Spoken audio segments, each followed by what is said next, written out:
Hi guys, cricket நியூஸ்லாம் உங்களுக்கு ரொம்ப பிடிக்குமா? நம்ம இந்தியாவோட கிரிக்கெட் நியூஸ்லாம் உங்களுக்கு வந்து டக்குன்னு சேரணும் அப்படின்னா நம்ம சேனலை சப்ஸ்கிரைப் பண்ணி வச்சுக்கோங்க. லாஸ்ட்டாக நம்ம இந்தியா விளையாண்ட டெஸ்ட் சீரிஸ் பற்றி தான் பார்க்க போகிறோம்.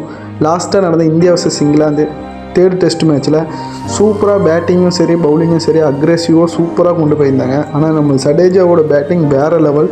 வாஷிங்டன் சுந்தர், கேஎல் ராகுல், நிதிஷ்குமார் ரெட்டி, புவனேஸ்வர் குமார்னு எல்லாத்துக்கூடையும் ஒரு சின்ன பார்ட்னர்ஷிப் வச்சு அவரோட பேட்டிங் ஸ்கில்லை வந்து வேர்ல்டு லெவலுக்கு காட்டியிருந்தார்.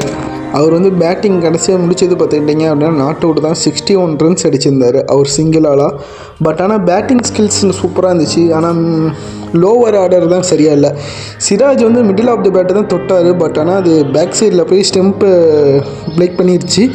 பட் ஆனால் இந்தியா தோத்துட்டாங்க தான். பட் ஆனால் சடேஜாவோட லுக்கு வேறு லெவலில் இருந்துச்சு. என்னை தாண்டி போய் ஜெயிக்கலடா அப்படின்னு சொல்லி ஒரு தெனாவட்டிருந்துச்சு, ரொம்ப பிடிச்சிருந்துச்சி.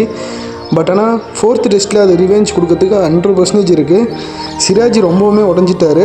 பட் ஆனால் அவர் ரிவெஞ்ச் கொடுப்பாருன்னு சொல்லி நான் நம்புகிறேன். நீங்களும் நம்புறீங்க அப்படின்னா மறக்காமல் லைக் பண்ணி ஷேர் பண்ணுங்கள், கமெண்ட் பண்ணுங்கள். இந்தியா ஃபோர்த் டெஸ்ட்டில் ஜெயிக்குமா ஜெயிக்காதா அப்படின்னு சொல்லி கமெண்ட் பண்ணுங்கள். தேங்க்யூ.